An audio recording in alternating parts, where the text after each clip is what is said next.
তারপরে তারপরে পেঁয়াজি পেঁয়াজি 100 দেন, 20 টাকা। আর এই যে আলুর চপ দেন, আলুর চপ 3টা দেন।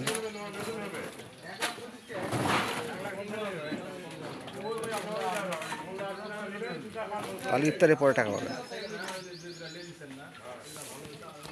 পেঁয়াজি 100 আর কি? আলুর চপ দেন 3টা।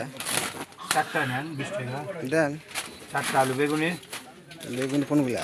এই যেটা বেগুনি, বেগুন দেন 4টা। 7টা দেন। চিকেন ফ্রাই দেবো? না না না 20 না টাকা পিস। না না কাটি।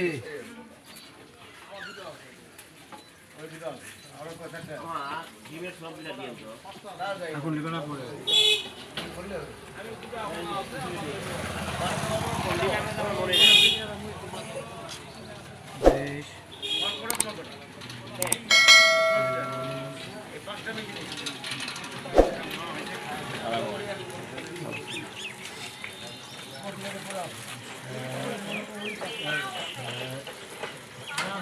টাকা আপনার